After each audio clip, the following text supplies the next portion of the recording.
마르코가 전한 거룩한 복음입니다.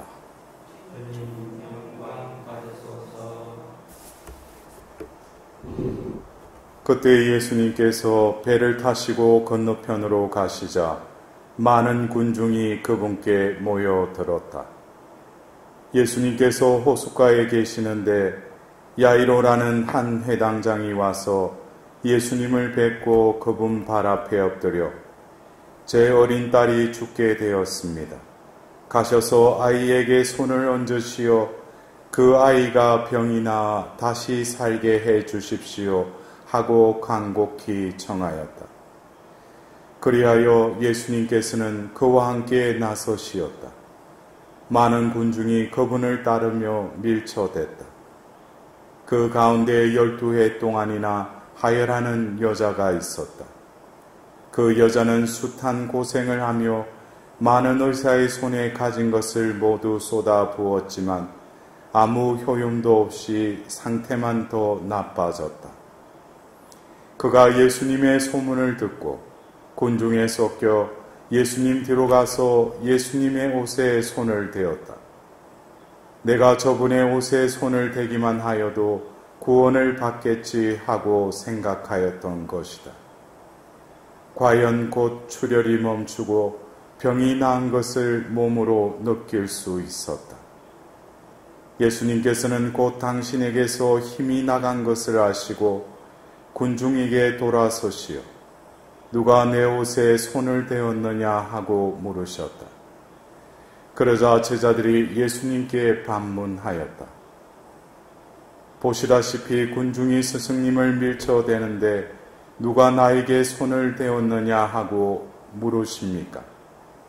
그러나 예수님께서는 누가 그렇게 하였는지 보시려고 사방을 살피셨다. 그 부인은 자기에게 일어난 일을 알았기 때문에 두려워 떨며 나와서 예수님 앞에 엎드려 사실대로 다 아뢰었다.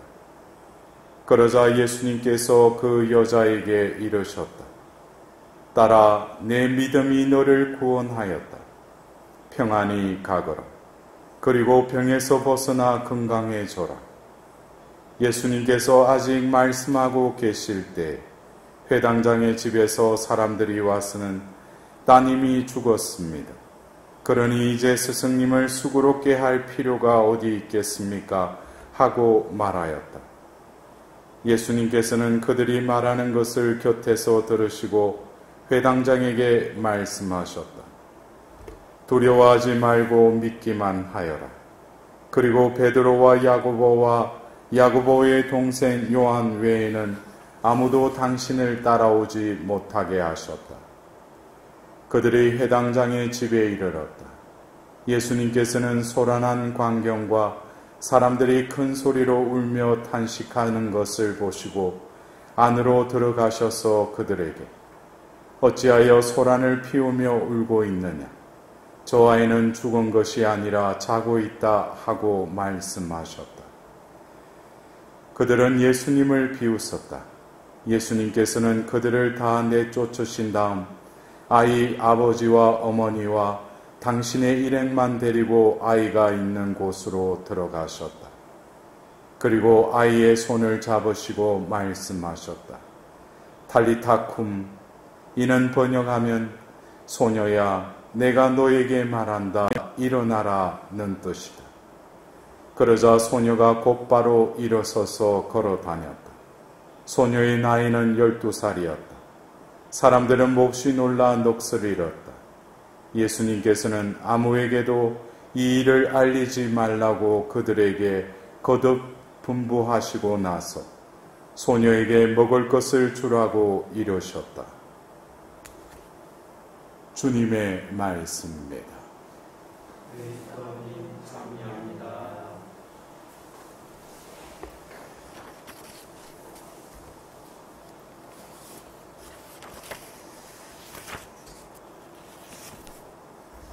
오늘 주일 복음 말씀을 들으면서 여러분들도 어쩌면 상황은 틀릴지 모르지만 지금 병을 앓고 있는 이들이 있을 것입니다. 또 병을 낫고 싶어 하시는 것은 당연지사겠죠. 우리가 어쩌면 그 하나님으로부터 치유의 은혜를 받는다는 것.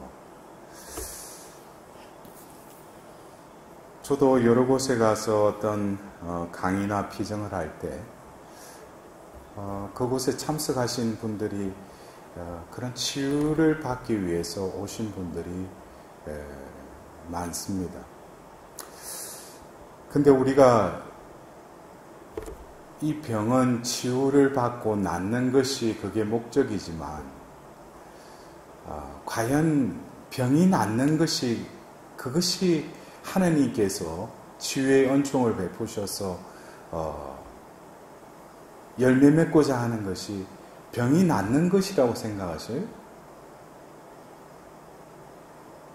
예수님이 공생애 때 많은 이들이 당신께 찾아와서 병든 이들 병을 낫게 해주셨어요. 근데 그 낫게 해주시는 그것이 예수님이 원하시는 그 종국적인 목적이었느냐 이거죠. 오늘 하예병을 앓고 있는 그 여인이 병이 나았어요. 그러나 예수님께서는 당신으로부터 그 힘이 나간 것을 아시고 또 그 여인이 예수님 앞에 와서 사실대로 다 아뢰자 예수님께서 그 여자에게 뭐라고 그래요? 딸아, 내 믿음이 너를 구원하였다 그랬어요. 우리는 어쩌면 내가 병을 앓고 있으니까 하나님이 내 병을 고쳐주기를 원하지 이 병이 과연 나에게 어떤 의미가 있는가? 저도 어떤 치유에 관련된 사목을 하면서 여러 가지 어떤 임상적인 경험을 통해서 우리가 병이라는 것이 외부로부터 우리가 지금 어떤 바이러스로 인한 팬데믹의 어떤 이 시간 속에서는 어떻게 보면 우리가 확진자가 되었다라는 것은 분명히 원인이 뭡니까? 외부로부터 어떤 바이러스로부터 전염이 된 것이죠. 그러나 우리가 지금 앓고 있는 여러 가지 병들, 그러나 이게 차원이 있죠.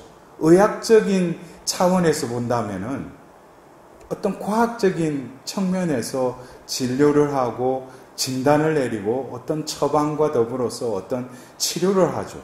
그거를 치료라고 그러죠. 그러나 하나님이 우리를 치료하시는 게 치유하신다고 그러시잖아요. 그래서 영어로 하면 트리트먼트와 힐링의 어떤 차이점은 하나님이 우리에게 그 병을 낫게 하는 것, 그것이 목적이 아니라 하나님은 우리를 구원하시는 분이시죠.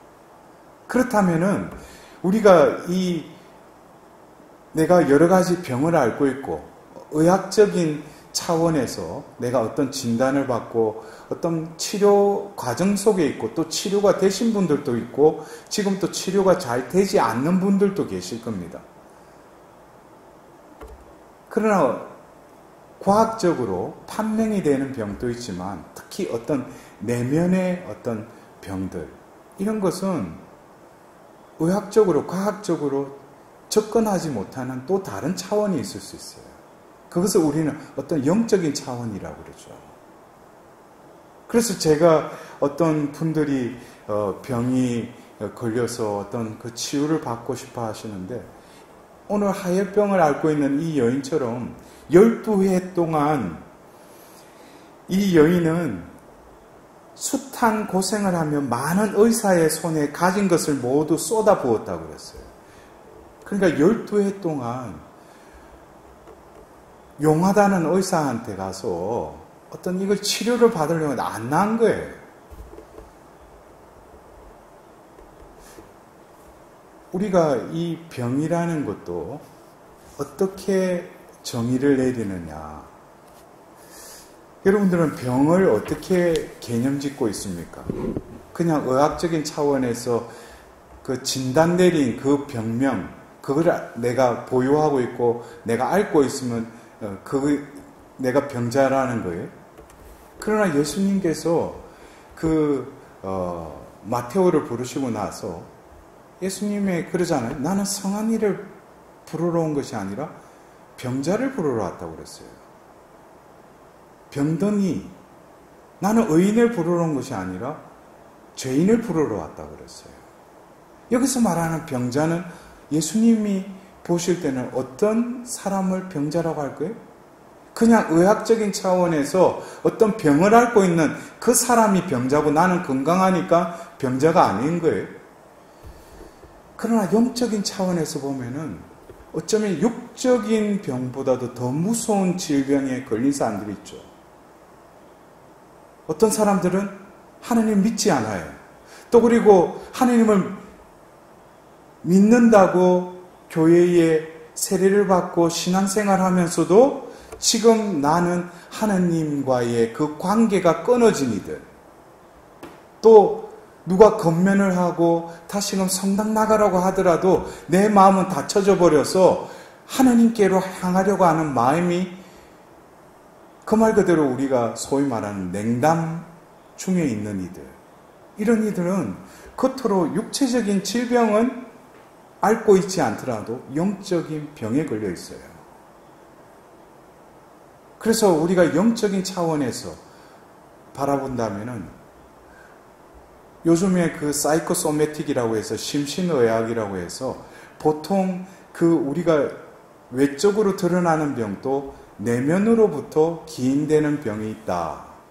그래서 요즘 이렇게 병을 치료할 때도 어떤 육적인 병이지만 내면적인 것도 함께 다루면서, 왜냐? 우리 존재는 심신적인 존재이기 때문에 우리가 육적으로만 건강하다 해가지고 우리가 건강한 게 아니죠. 내 마음이 불편하고 세상적으로 여러 가지 근심 걱정 스트레스가 많으면 내 몸도 왠지 모르게 피곤하고 에너지가 없는 것처럼 느껴지지 않습니까? 그래서 제가 어떤 그런 치유를 할 때도 어떤 육적인 치유를 위해서 왔는데 이 사람과 상담을 하고 기도를 해보면은 이 사람이 어떤 영적인 차원에서 먼저 해야 될 것이 회개의 과정을 거치는 것이, 또 그리고 이 사람이 회개하고 어떻게 보면 하나님 안에서 성사생활을 다시 했는데 그냥 육적인 병이 낫는 경우도 많았어요. 이것은 왜 그래요? 여러분들? 의학적인 차원은 과학적인 차원이죠. 그러나 우리는 하나님의 자녀고 믿음의 자녀이지 않습니까? 그렇다면은 오늘 우리는 일독서의 지혜서의 말씀을 통해서 우리의 존재됨에 대한 하나님의 차원에서 우리를 어떻게 지으셨다고 그랬어요? 하나님께서는 인간을 불멸의 존재로 창조하시고 당신 본성의 모습에 따라 인간을 만드셨다. 여러분들 이건 믿으십니까? 나의 존재가 불멸의 존재라는 거예요. 그리고 또 뭐예요? 당신 본성의 모습에 따라 나를 지으셨다는 거예요. 이것에 대한 분명한 나에 대한 존재에 대한 인식이 없으면은 우리가 신앙생활 하면서도 결국 우리 그리스도인들은 뭐예요? 궁극적으로 하나님을 믿음으로써 우리가 받게 되는 상급이 뭡니까? 하나님으로부터 우리가 이 지상에서 당신의 자녀로서 신앙생활을 하면은 우리는 왜 신앙생활을 해요? 여러분들 그거 목적 없이 신앙생활을 해요? 오늘도 왜 이 주일미사에 그냥 왜 참여하셨어요? 내가 왜 죄를 지으면 고의성사를 왜 봐야 돼요? 그리고 왜 우리가 성사생활을 해야 됩니까? 그것은 성사를 통해서 은총이 우리에게 임하시기 때문이죠. 지금 또 우리는 이 미사성제가 뭐예요? 성체성사를 우리는 통해서 우리는 은총을 받는 것이죠. 그렇다면은 결국 우리가 하나님의 이러한 존재로 창조되었는데 우리가 어떻게 됐어요? 불멸의 존재임에도 불구하고 죽죠. 또 그리고 당신 본성의 모습에 따라 지으셨는데 나는 내 뜻대로 살아가죠. 왜 이래요? 이어서 뭐라고 합니까? 그러나 악마의 시기로 세상에 죽음이 들어와 죽음에 속한 자들은 그것을 맛보게 된다 그랬어요. 그러나 우리 하느님 자녀들인 우리들은 이 신앙의 선물을 통해서 우리가 육신에 우리가 죽음은 맞이할 수밖에 없지만 왜? 이 세상이 아직 죄의 타락 중에 있으니까. 그러나 믿는 이들에게는 육적인 죽음이 죽은 것이 아니죠. 결국 그 죽음을 통해서 또 하나님으로부터 또 우리는 무엇을 받을 것을 믿습니까? 영원한 생명. 그래서 영원한 생명을 우리가 믿고 얻을 것을 우리가 희망한다는 것은 우리의 원래의 존재가 불멸의 존재였다는 거예요. 그러나 죄가 유입되면서 죄로 인해서 죽음이 지배하게 된 것이죠. 그리고 우리의 내면도 우리의 존재도 하나님의 그 선하신 본성에 따라서 살아야 되는데 나는 육적인 욕망과 욕심에 이끌려서 살아가고 있는 이 나의 존재. 결국 오늘 우리는 이 복음의 두 사건, 하나는 뭐예요? 바로 하혈병을 앓는 여인이 치유를 받는 그 사건과 더불어서 병을 앓다가 예수님께서 가는 도중에 이 어린 소녀가 어떻게 됐다고 했어요? 죽었다고 그랬어요. 근데 예수님께서 가서 보시니까 뭐라고 하셔요? 죽은 것이 아니라 자고 있다 그랬어요. 여러분들 이것은 어떻게 보면은 우리가 맥박이 안 뛰고 이 사람 숨을 안 쉬면 죽은 것이죠. 그러나 예수님의 눈에는 자고 있다는 거예요. 그리고 예수님 가서 손을 잡으면서 탈리타 쿰하자 어떻게 돼요? 곧바로 일어났다고 그랬어요. 여기서 우리는 예수님으로부터 나오는 힘. 예수님은 하느님의 아드님이시죠. 그 말 그대로 하느님의 영원 불멸하신 존재이시죠. 그분으로부터 힘이 나간다는 것은 바로 그분으로부터 그냥 그 병이 낫는 그 힘이 나간 것이 아니라 당신으로부터 뭐가 나간 거예요?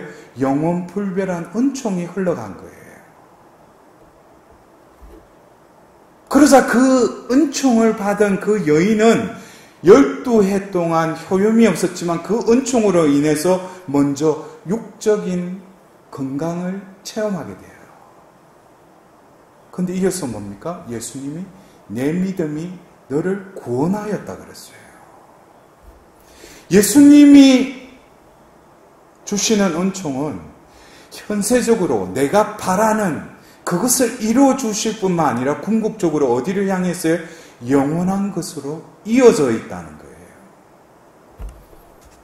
그러나 우리 교회 안에서는 어떤 때는 뭐 치유해가지고 막 사람들이 모여오고 그런데 결국 몸은 나은지 모르지만 개선이 됐는지 모르지만 치유의 온전한 열매가 상실되는 경우가 많아요. 어떻게 보면 병은 내가 병자이기 때문에 예수님께로 가기 위한 또 다른 하나님의 은총의 끈이 될 수 있어요. 그러나 하나님으로부터 은총이 흘러가서 내가 이 하혈병 앓는 여인과 같이 병의 나음을 받았다 하더라도 이 은총은 나를 어디로 이끄시는 거예요? 바로 구원으로 이끄신다는 거예요. 그래서 병이 낫는 것이 목적이 아니라 다시금 내가 어떻게 예수님 안에서 바로 예수 그리스도 안에서 살아가야 되는 거예요. 그래서 오늘 우리는 이 복음을 통해서 예수님은 우리가 은총의 중재자라고 그러시죠. 예수님으로부터 모든 은총이 흘러나오는 거예요. 이것은 뭡니까? 예수님을 통하여 모든 것이 회복된다는 것이죠. 그러나 먼저 예수님을 통하기 위해서는 먼저 어떻게 돼요? 예수님과 함께 해야 돼요. 나로 살았던 그 삶에서 이제 예수님께 나아가서 예수님과 함께 하려고 하는 그 삶으로 내가 회개해야 됩니다. 그럴 때 예수님께서는 바로 당신을 통하여 그 은총이 흘러나옵니다. 그러면 은총은 더 큰 선, 구원으로 우리를 이끄신데, 그러면 그 다음 단계는 그리스도 안에서의 삶을 살아가야 됩니다. 그래서 오늘 제2독서에 여러분은 우리 주 예수 그리스도의 은총을 알고 있습니다. 그분께서는 부유하시면서도 여러분을 위하여 가난하게 되시어 여러분이 그 가난으로 부유하게 되도록 하셨습니다. 여기서 예수님의 부유하심이 가난하게 됐다는 거예요. 여러분들, 부라는 것은 뭡니까? 어떤 꼭 재물적인 차원이 아니라, 부유하다라는 것은 어떤 채워짐, 어떤 많음의 의미죠, 그죠? 근데 우리가 지금 이 6월달 예수 성심 성호를 지내면서 여러분들 예수 성심을 이렇게 바라보면 예수님 성심에 얼마나 많은 상처를 입으셨어요.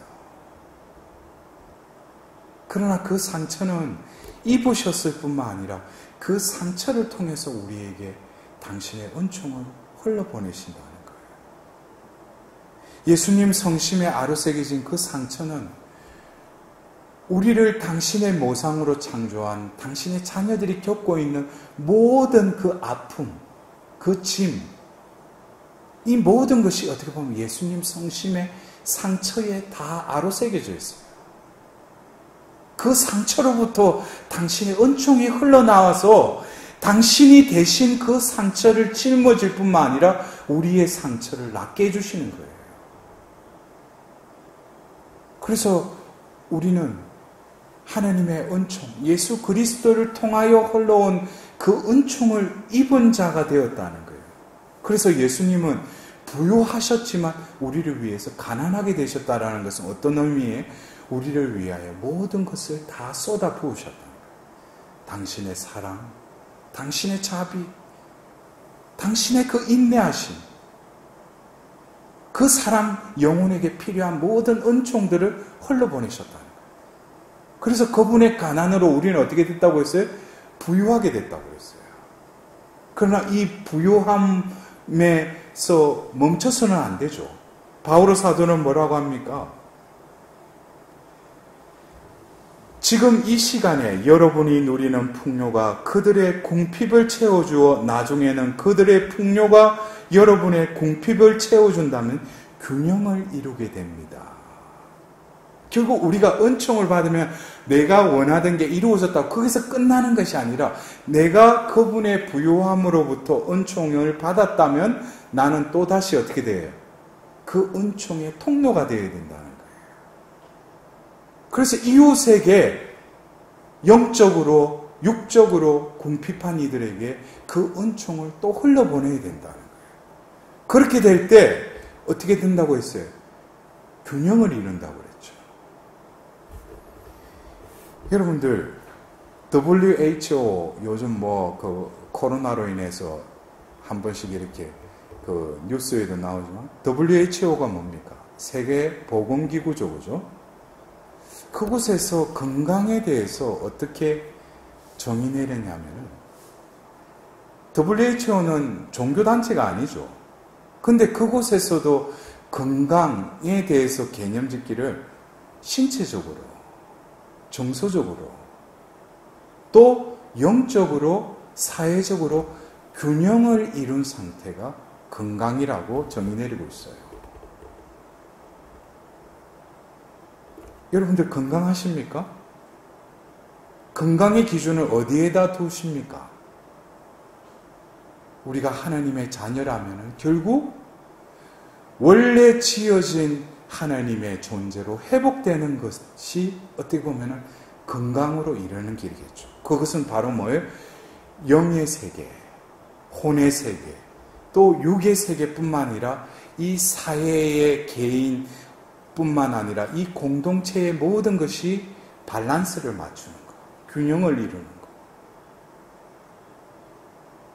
결국 우리는 오늘 이 복음의 예수님께서는 우리가 현세적으로 앓고 있는 모든 병을 또 낫게 해주실 뿐만 아니라 궁극적으로 뭐를 처이기셔요?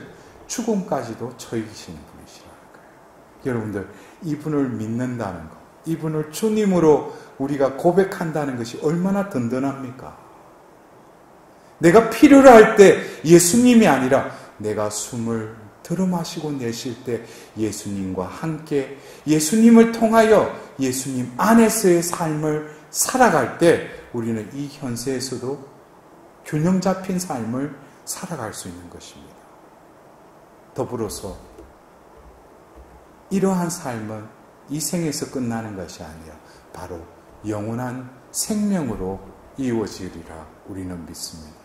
오늘 이 미사를 통해서 다시금 하나님께서 나를 건강하게 회복시켜 주실 수 있도록 하나님께 자비의 은총을 구하도록 합시다.